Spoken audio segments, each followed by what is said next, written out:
Last episode end అయిన దగ్గరే ఈ ఎపిసోడ్ స్టార్ట్ అవుతుంది. అండ్ ఎప్పుడైతే వాళ్ళకుండే సీల్స్ రిమూవ్ అయిపోతాయో ఒక్కసారిగా మన రింగుకు పాప తన ముందరుండే నకీం అరంకర్ని ఫ్రాక్షన్ ఆఫ్ సెకండ్స్లో ఫ్లాష్ టైప్ ఉపయోగించుకొని కట్ చేసేసి వాడిని అయితే డిస్ట్రాయ్ చేస్తుంది. అండ్ ఆపోజిట్లో మన రంజిగడ్ కూడా తన ఎదురుగా ఉండే అరంకర్ని ఈసారి తన యొక్క రోర్ జబిమాతో సింగిల్ అటాక్తోనే వాడిని డిస్ట్రాయ్ చేసి పారేస్తాడు.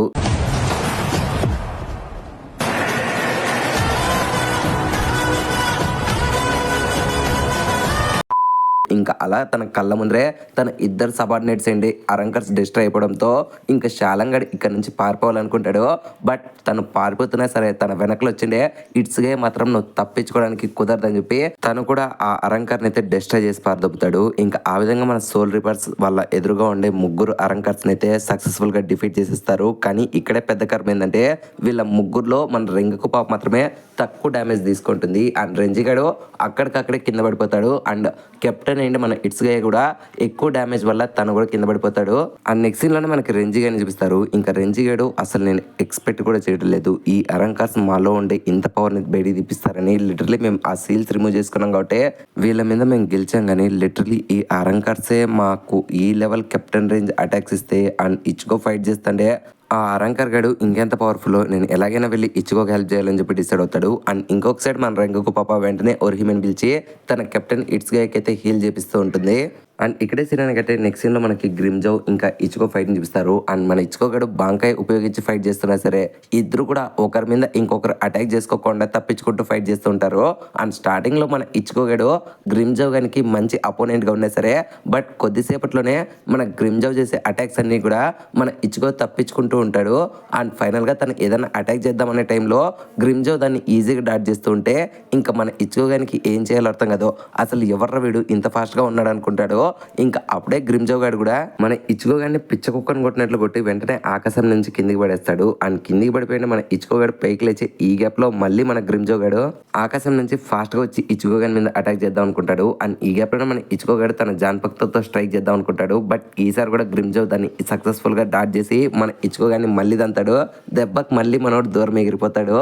ఇంకా అప్పుడే మన ఇచ్చుకో గాడు అసలు లేలేని సిచ్యువేషన్ లో ఉంటే గ్రిమ్జౌ గాడు మాత్రం స్టైలిష్ గా ఇచ్చుకో వైపు వస్తూ ఉంటాడు. ఇంకా అప్పుడే ఇచ్చుకోగాడు పైకి లేస్తాడు లేదో గ్రిమ్జౌ ఒక్కసారిగా ఇచ్చుకోగాని పట్టుకొని తన బేర్ హ్యాండ్స్ తోని ఇచ్చుకో ఒక ముఖం పగలు కొడుతుంటాడు. అండ్ మన ఇచ్చుకోగాడు కూడా డాట్ చేయకుండా ఆ పంచెస్ అనేటివి తీసుకుంటూ ఉంటాడు. ఎందుకంటే మనోడు తప్పించుకోవాలని ట్రై చేసినా కూడా అది కుదరని పని.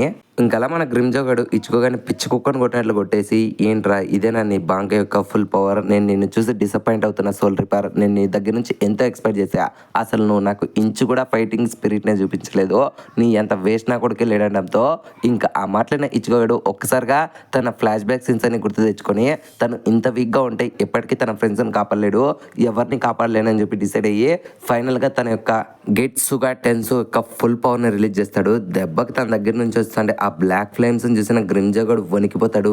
ఇంకా మన ఇచ్చుకో గాడు చేసిన అటాక్ నుంచి సక్సెస్ఫుల్ గా మన గ్రిమ్జౌ గాడు తప్పించుకొని అయినా సరే ఈ రిపోర్ట్ అనేది ఆ ఉలికరాగాడు అసలు మాకు ఇవ్వలేదు కదరా, అయినా ఏం పర్లేదు, ఈ అటాక్ కూడా నాకు బాగా నచ్చింది, ఇన్ఫాక్ట్ నీ అన్ని అటాక్స్ లో పోల్చుకుంటే ఇదే ది స్ట్రాంగెస్ట్ అటాక్ అనుకోవచ్చు, కానీ ఇది కూడా నన్నేం పీకలేదని చెప్పి మన గ్రిమ్జౌ గాడు నవ్వుకుంటూ ఉంటాడు. అండ్ ఈ గ్యాప్లోనే ఇచ్చుకో గానికి ఒక్కసారిగా తన లోపల ఉండే హాలో తనను కంట్రోల్ చేస్తున్నట్లు సెన్స్ అవుతుంది. ఇంకొకసారిగా మన ఇచ్చుకో గాడు తన యొక్క కాన్షియస్ అయితే చిన్న చిన్న పోగొట్టుకుంటూ ఉంటాడు. అండ్ ఈ గ్యాప్ లోనే దీన్ని అందరినీ కూడా దూరం నుంచి మన తట్స్కి పాప అయితే గమనిస్తూ ఉంటుంది. అండ్ ఇంకొక సైడ్ మన గ్రిమ్జౌ గాడు కూడా ఓకే ఫైనల్ గా ఇప్పుడు నేను చంపాలని నాకు కూడా అనిపిస్తుంది, ఇంకా నేను చంపి పడదొద్దా అని చెప్పి తన స్క్వాడ్ తీస్తూ ఉండగానే అప్పుడే ఆకాశం నుంచి పోర్టల్ ఓపెన్ చేసుకొని మన టోషన్ మామ్ ఎంట్రీ ఇస్తాడు. అండ్ రావడంతోనే గ్రిమ్జౌ గారిని ఆపేసి మర్యాదగా నువ్వు చేసిన దానికి ఐజన్ సార్కి వచ్చి సార్ చెప్పు, అండ్ ఇక్కడ ఎక్కడొక్కడ ఆపేసి నాతో పాటు వచ్చాయంటాడు. బట్ గ్రిమ్జౌ గాడు వెనకాడితే అప్పుడే టోషన్ గాడు నీ వల్ల ఆల్రెడీ ఇక్కడ ముగ్గురు అరంకర్స్ డిస్ట్రాయ్ అయ్యారు, నువ్వు చేసిన దీనికి ఖచ్చితంగా ఎక్స్ప్లెనేషన్ ఇవ్వాలి, మర్యాదగా వస్తావా లేదా అంటే ఇంకా మన గ్రిమ్జౌ గాడు కూడా షెట్ ఈ నా కొడుకుని ఏదో రోజు చంపి పడదొప్పుతా అని చెప్పి కోపంగా అనుకుంటానే తనతో పాటు వెళ్ళిపోవాలని చెప్పి డిసైడ్ అవుతాడు. అండ్ ఈ గ్యాప్ లోనే దీని అంతటిని కూడా మన ఇచ్చుకో గాడు గమనిస్తూ ఉంటాడు. అండ్ మన టోషన్ ని చూసిన వెంటనే తను సోల్ రిపరే కదా, ఒకప్పుడు సోల్ సొసైటీకి ద్రోహం చేసి ఆ ఐజన్తో పాటు వెళ్ళిపోయిన వ్యక్తి, నేను ఎలాగైనా సరే వాళ్ళని ఆపాలని చెప్పి ట్రై చేస్తూ ఉంటాడు. కానీ బట్ తన లోపల ఉండే హాలో అలా చేయనీదు. కానీ ఈ గ్యాప్ లోనే మన గ్రిమ్జౌ గాడు వెళ్ళిపోతూ ఉంటే ఇంకొకసారిగా మనం ఇచ్చుకోగాడు ఆగరా చెత్త నా కొడుక ఇంకా ఫైట్ చేయలేదు అంటే ఇంకప్పుడే గ్రింజాగాడు ఒరే ఇప్పుడు నేను నా ఇంటికి వెళ్తున్నా హీకో అమండాలకి కానీ ఖచ్చితంగా నీకు ప్రామిస్ చేసి చెప్తున్నా నెక్స్ట్ టైం నేను ఈ వరల్డ్కి వచ్చినప్పుడు నీతో మాత్రమే ఫైట్ చేస్తాను అండ్ ఈసారి నువ్వు నా యొక్క రిలీజ్ మోడ్లో ఉన్నప్పుడు నువ్వు నన్ను డిఫీట్ చేస్తే అప్పుడు డిఫీట్ని యాక్సెప్ట్ చేస్తా బట్ ఆ లోపల నేను వచ్చేంత వరకు ఎంత వీలైతే అంత స్ట్రాంగ్గా మారో ఒకవేళ నువ్వు ఇదే లెవెల్లో ఉంటే ఖచ్చితంగా ఒకటే స్ట్రైక్కి నరికి పారదొప్పుతా అని చెప్పి వార్నింగ్ ఇచ్చి మనోడు అక్కడి నుంచి వెళ్ళిపోతాడు.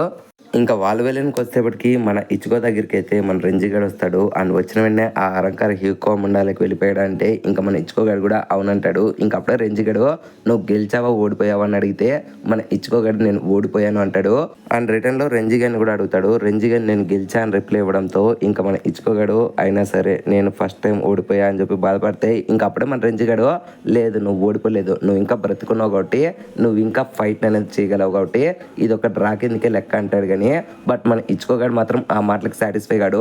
బికాస్ తన కళ్ళ ముందరే తన ఫ్రెండ్ ఏండే రుక్యాన్ కాపాడలేకపోయాడు అండ్ తనతో పాటు ఉండే అందరు సోల్ రిపర్స్ కంటే తనే ఇప్పుడు ఎంతో వీక్ గా ఉన్నాడు. అండ్ తను ఎదుర్కొండే అరంకర్ ఎవరైనా సరే తన చేతుల్లో ఆల్మోస్ట్ ఆల్ ఓడిపోయే సిచ్యువేషన్ లో మన ఇచ్చుకోగాడు వెళ్ళిపోయాడు అని చెప్పి మనోడు ఎంతో బాధపడతాడు. అండ్ ఇక్కడే సీన్ అనకట్టే నెక్స్ట్ సీన్ లో మన అందరు సోల్ రిపర్స్ యొక్క సిచ్యువేషన్స్ మనకు చూపిస్తారు.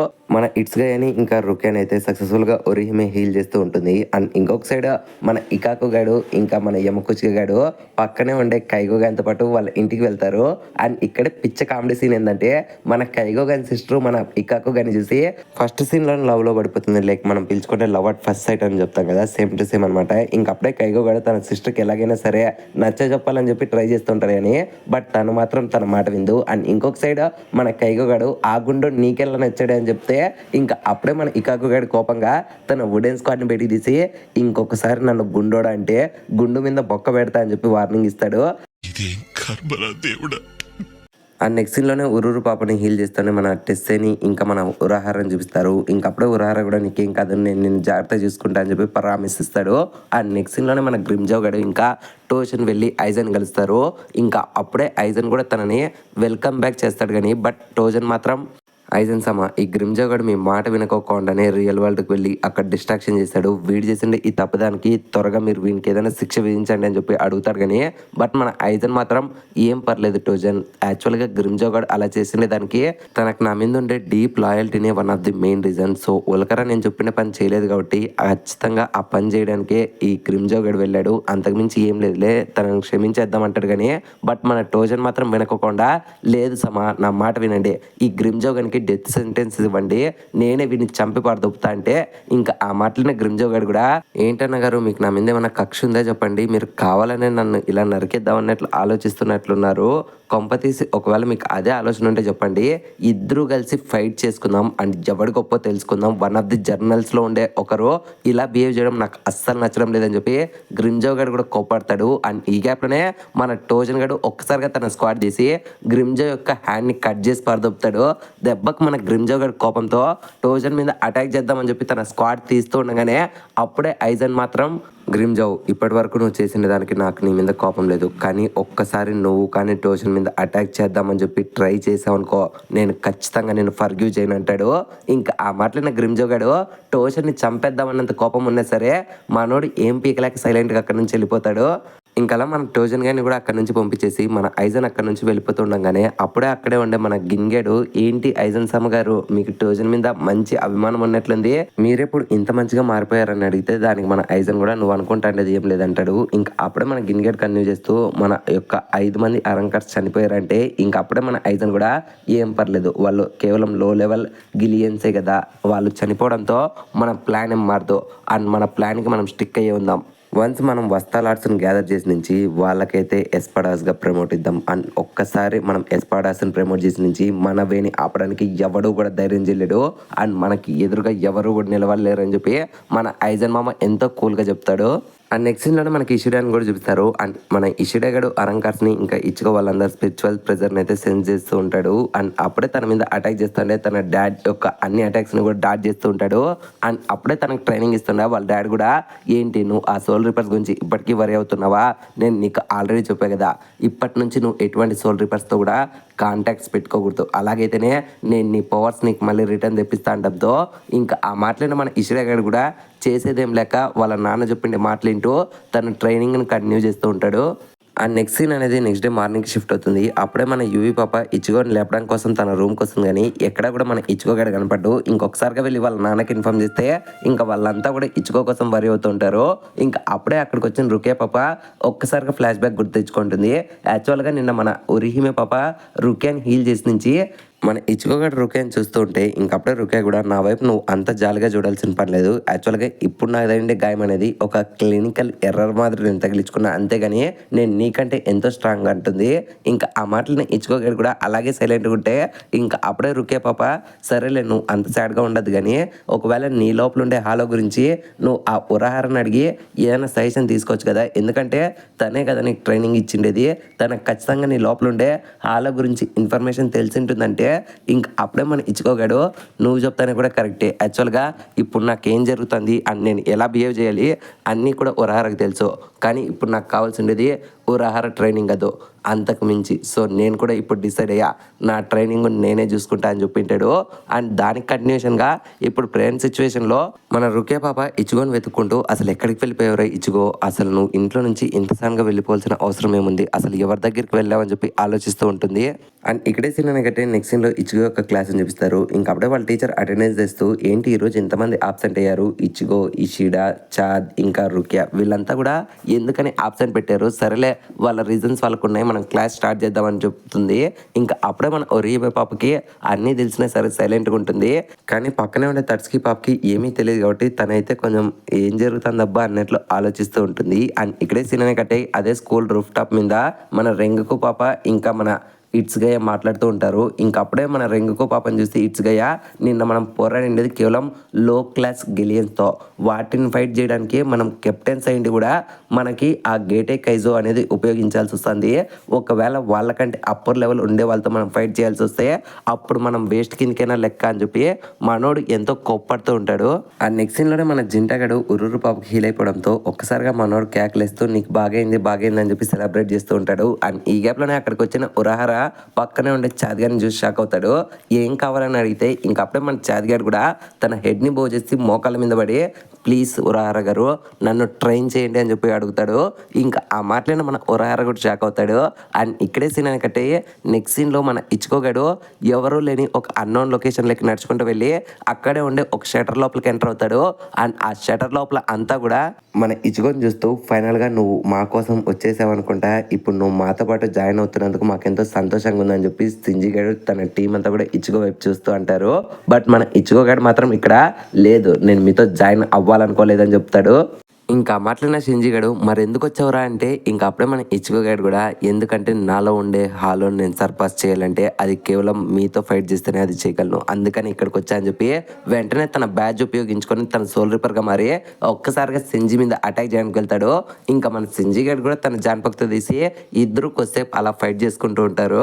అండ్ ఇక్కడ కూడా మన ఇచ్చుకోగాడు ఎన్నిసార్లు అటాక్ చేసినా సరే సింజి ఆ అటాక్స్ని ఈజీగా డాట్ చేస్తూ ఇచ్చుకోగాడిని పిచ్చగొట్టుడు కొడుతూ ఉంటాడు. అండ్ మెయిన్ విజార్డ్ మెంబర్స్ అంతా కూడా వీళ్ళ ఫైటింగ్ అయితే చూస్తూ ఉంటారు. అండ్ లిటరలీ వీళ్ళిద్దరు ఏమాత్రం తగ్గకుండా అలాగే ఫైట్ చేస్తూ ఉంటే మెయిన్ విజార్డ్ మెంబర్స్ అంతా కూడా పర్లేదే మన షింజీ గారు చెప్పినట్లు ఈ ఇచ్చుగో అబ్బాయిలో మంచి సత్తానే ఉంది, యాక్చువల్గా ఈ పిల్లోడు ఇన్సెప్ సింజితో ఫైట్ చేస్తున్నా అంటే గ్రేట్ అనే చెప్పొచ్చు అనడంతో ఇంకప్పుడే పక్కన ఉండే ఇంకొక అమ్మాయి నీకేమైనా పిచ్చి పట్టిందా అక్కడ చూడు సింజీ గారు నవ్వుకుంటూ ఫైట్ చేస్తున్నాడు, వాడు ఈ ఫైట్ ని పెద్ద సీరియస్ గా తీసుకోలేదంటుంది. అండ్ పక్కన ఉండే ఇంకొంతమంది మెంబర్స్ కూడా అవును వీళ్ళ ఫైట్ అనేది అంత ఇంట్రెస్టింగ్ గా లేదనుకుంటారు. బట్ ఈ గ్యాప్ లోనే అక్కడ ఉండే ఇంకొక పర్సన్ మీ ఇద్దరికి అర్థం కావడం లేదా, యాక్చువల్గా వీళ్ళిద్దరూ ఇక్కడ నార్మల్గా ఫైట్ చేస్తున్నారు, వాళ్ళ లోపల ఉండే హాలోస్ని ఉపయోగించలేదు. ఇన్ఫ్యాక్ట్ ఆ ఇచ్చుకో అబ్బాయి తన లోపల ఉండే హాలోని డిఫీట్ చేద్దామనే కదా వచ్చిండేది, వాడు అలా చేయకుండా నార్మల్గా ఎంతసేపు ఫైట్ చేసినా ఇది వేస్టే అని చెప్తాడు. ఇంకా ఆ మాటలు విన్న మన హీరో పాప్ కూడా అవును ఇదంతా కూడా కరెక్టే కదని చెప్పి ఒకసారిగా మన సింజి ఇంకా ఇచ్చుకో దగ్గరికి వచ్చి సింజి గారిని పక్కకి వెళ్ళి ఆడుకోమ్మా వీంతో నేను ఫైట్ చేస్తా అంటుంది. సో ఆ విధంగా మన ఇచ్చుకో వర్సెస్ హీరో ఫైట్ స్టార్ట్ అవ్వడం కంటే ముందర మన హీరో పాప ఇచ్చుకో గానికి కొన్ని థింగ్స్ అయితే స్టార్ట్ అవుట్ చేస్తుంది. యాక్చువల్గా వీళ్ళందరూ కూడా ఇచ్చుకొని వాళ్ళ టీంలో రిక్రూట్ చేసుకుందాం అనుకుంటారు కానీ బట్ ప్రెసెంట్ హీరోకి అట్లాంటి థాట్స్ లేవు, ఎందుకంటే ఇచ్చుకోగాడు వాళ్ళ సైడ్ ఉన్నా లేకున్నా సరే ఇప్పుడు వాళ్ళు అందరూ కూడా ఇచ్చుకోలో ఉండే పొటెన్షియల్ ఎంతో చూడాలనుకుంటున్నారు. సో ఆ పొటెన్షియల్ చూసిన తర్వాత వాళ్ళ అందరూ ఇచ్చుకొని రిక్రూట్ చేయాలో వద్దో అప్పుడు డిసైడ్ అవుతామని చెప్పి హీరో చెప్పడంతో ఇంకా ఆ మాటలనే ఇచ్చుకోగాడు కూడా ఆలోచిస్తూ ఉంటాడు. ఇంకప్పుడే హీరో కూడా ఓకే ఆలోచించడే చాలు, నీలో ఉండే మొత్తం కెపాసిటీని ఉపయోగించు, అప్పుడే నీ పొజిషన్ ఏంటో నువ్వు తెలుసుకోగలవు, నీ స్ట్రెంత్ ఏంటో నువ్వు తెలుసుకుంటేనే నీలో ఉండే ఫైటింగ్ స్కిల్స్ని నువ్వు ఎంత ఇంప్రూవ్ చేయాలో నీకు తెలుస్తుంది. సర్లే వీటన్నిటి గురించి పక్కన పెట్టేసాయి, ఇప్పుడు నేను నీకు టీచింగ్ ఇస్తాను, ఎలా హాలోని సర్పాస్ చేయాలో, ఫైట్ మొదలు పెడదామా అంటుంది. దానికి మన ఇచ్చుకోగాడు కూడా సరే అంటే ఇంకప్పుడే హీరో పాప ఒక విషయం చెప్తే జాగ్రత్తగా గుర్తుపెట్టుకో, ఒకవేళ ఈ ప్రాసెస్లో కానీ నువ్వు కానీ హాలోగా మారితే మేము ఇక్కడ జాలి దయ ఇట్లాంటివి ఉపయోగించుకోకుండా నిన్ను ఒకటేసారి చంపేస్తాము. సో ఇక్కడ డెత్కు నువ్వు ప్రిపేర్ అయిపోయి ఫైట్ చేయాలి, గెట్ రెడీనా అంటే ఇంకా మన ఇచ్చుకోగాడు కూడా ఆ మాటలని భయపడి ఒకసారిగా మనం రిఫ్యూజ్ చేస్తాడు. కానీ బట్ హీరో పాప నీకు ఆల్రెడీ చెప్పాం కదా, ఇక్కడ మేము మాత్రమే క్వశ్చన్స్ వేస్తాం, నీకు మాత్రమే ట్రైనింగ్ ఇస్తాం అని నువ్వు హాలోకి భయపడేటట్లుంటే ఇంకెప్పటికరా నువ్వు అప్గ్రేడ్ అవుతావు అని చెప్పి ఒక్కసారిగా తన యొక్క అల్టిమేట్ ఫామ్ లెక్క మారుతుంది. ఇంకా దాన్ని చూసి ఇచ్చుకోగాడు కూడా షాక్ అవుతాడు, ఏంటి తిని కూడా హాలోని సర్పాస్ చేసింది అనుకుంటాడు. ఇంకా అప్పుడే హీరో పాప కూడా నేను ఖచ్చితంగా చెప్తున్నా కదా, నీ లోపల ఉండే హాలోని బయటికి తీస్తాము అండ్ దాన్ని ఖచ్చితంగా నువ్వు సర్పాస్ చేసేటట్లు రెడీ చేస్తాము, గెట్ రెడీనా అంటే ఇంకా మన ఇచ్చుకోగాడు కూడా ఆలోచించి ఈ గ్యాప్లో పక్కనుండే మెయిన్ అందరూ విజర్స్ కూడా హీరో నువ్వేం చేస్తున్నావు, అంత త్వరగా అదంతా అవసరం లేదంటేనే సరే, బట్ మన హీరో మాత్రం తన మాస్క్ వేసుకొని మమ్మల్ని విజర్స్ అంటారు, బికాస్ మేము హాలో పవర్స్ని కూడా అక్వైర్ చేసాం కాబట్టి, అండ్ ఈ మాస్క్ వల్లే మాకు ఆ పేరు వచ్చింది అండ్ నీకు కూడా ఇటువంటి పవర్స్ తెప్పిస్తాం, కానీ ఇక్కడ నువ్వు కానీ జాగ్రత్తగా లేకుంటే నువ్వు చచ్చిపోయే ఛాన్స్ ఉందని చెప్పి ఒక్కసారిగా ఫ్లాష్ టైప్ ఉపయోగించుకొని ఇచ్చుకో ఒక బాడీ దగ్గరికి వచ్చేస్తుంది. లిటరలీ తను అంత ఫాస్ట్గా రావడం చూసిన ఇచ్చుకోగాడు షాక్ లేకి వెళ్ళిపోతాడు, ఇంత ఫాస్ట్గా ఇలా వచ్చిందిరా అనుకుంటాడు.